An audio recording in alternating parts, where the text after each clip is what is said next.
તો એક તરફ ખેડૂતો પર આકાશી આફત વરસી છે તો બીજી બાજુ તંત્રના પાપે ખેડૂતોએ હેરાન થવું પડે છે। થરાદના બડોદર ગામમાં તળાવનું પાણી ખેતરોમાં નાખવામાં આવતા જ ખેડૂતોમાં ભારે આક્રોશ જોવા મળ્યો। વરસાદી પાણીના નિકાલની સમસ્યા ઘણા સમયથી છે। ખેતરો વરસાદના પાણીમાં ડૂબી ગયા ત્યારે ફળદ્રુપ જમીન નાશ પામશે તેવી આશંકા પ્રબળ જોવા મળી। આ મામલે ખેડૂતોએ જિલ્લા કલેક્ટરને રજૂઆત કરી તેમજ વરસાદી પાણીનો યોગ્ય રીતે નિકાલ કરવાની માંગ કરી।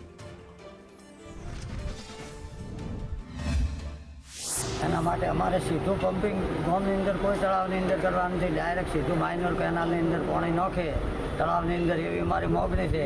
બીજા તળાવમાં પમ્પિંગ કરવા જાય તો આજુબાજુના ખેડૂતોને પશુપાલન અને બધી સાર મુક્ત જમીન ખરાબ થઈ જાય એમ છે।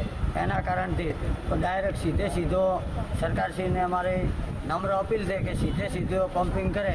ગામની અંદર પમ્પિંગ કોઈ તળાવમાં પાણી નાખવામાં ન આવે ડાયરેક્ટ બાકીનું જે તળાવમાં પાણી નથી અથવા છે પણ એ તળાવની જગ્યાએ સીધો પાણીનો નિકાલ કરે ને ત્યાં પાણી ન નાખે એના માટેની મોગણી અને એના આવેદનપત્ર આપવા માટે બધા ખેડૂતો આવ્યા હતા। અને એ તળાવમાં પાણી નાખી પમ્પિંગ કરીને તો એ પાણીનો નિકાલ કરે તો આજુબાજુમાં જે ખેડૂતો છે 150 ખેડૂતો છે એ બધા ખેડૂતોને ખેતીને પશુપાલનને બધાને બહુ મોટા પાયે નુકસાન થાય ને જમીન બંજર બને એમ છે। તો એમાંથી દરેક ખેડૂતોનો ઉગાર થાય એ માટેની અમારી મોગણી છે। અમે બધા ખેડૂતો આવેદનપત્ર આપ્યા।